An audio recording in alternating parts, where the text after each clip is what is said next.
Yeah, hi there. These comments are for Saibaba, and I am Michael, the founder-owner and the materials writer for all of your lessons at the 7-Step System to pass the TOEFL IBT, and I'm just getting ready to listen to your independent speaking practice test number 5. This is a tough one. The question is 2 parts. Describe an important person in your life, then explain why the person is important to you. So in the beginning of your speech, you should talk about who this person is by giving a description. Maybe a physical description. Also, you can talk about the person's personality. Once you've done that, then you explain why the person is important to you. All right, so you say? The most important person in my life is Dr. Praveen. He's my friend and I would say, Dr. Perry, who is my friend? Use an adjective clause there to show you have a little bit better grammar. My physical therapist colleague in hospital. And You want to say physical therapist. Therapists. this person has many good characteristics like hard work and thinking positively. First of all, I would like to explain how these 2 characteristics influenced me. Now, when you mention those characters, those 2 different characteristics of the doctor, I think you should give an example, at least for one of them, to help illustrate why you think this is a characteristic that this person has. So you still need to probably more fully develop that first part of the question before moving to the second part of the question. First of all, doing hard work. By doing hard work, you can reach your goal. And By doing hard work, by doing hard work, I can reach my goal. I would focus more on the I. You don't have to talk directly to the audience by using you. goal will become smaller, even though if you fail so many times. And he explained the caption, failure is not an option to. You got to personalize it a little bit more. Instead of saying you have to say, well, the doctor told me that even though life is difficult, if I fail, I have to keep trying, no matter what.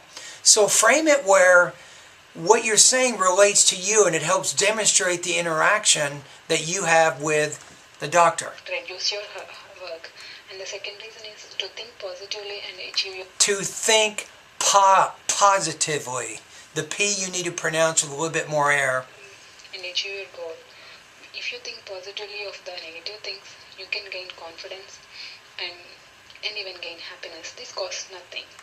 See, now you're kind of getting into a lecture. You're telling your audience how they can be happy and achieve success and all of this. The problem is this is not answering the question. The question really is very simple. Describe a person first. So describe the doctor and then explain why the doctor is important to you. So you have to be very specific in how you frame your response here if you want to directly answer the question and if you want to have enough time to provide supporting detail for your generalizations. These are the 2 things he taught me and influenced me a lot. So this person was very important to me. So you kind of make the purpose clear when you get to the end of your response, but I think you could do better in all 3 areas.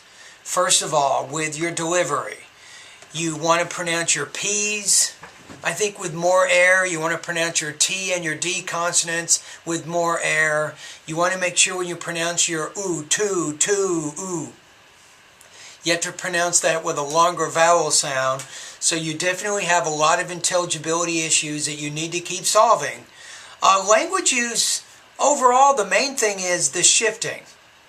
Point of view shifts. Shifting from the I or the he to the you point of view. I would avoid using the you point of view in this particular response. So you keep it framed more around you, the speaker.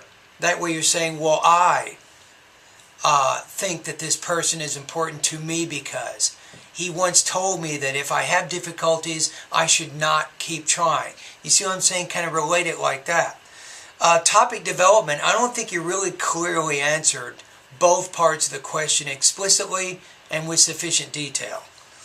Okay, your score here, I'm going to put you at about 2.16 out of 4, 17 points out of 30.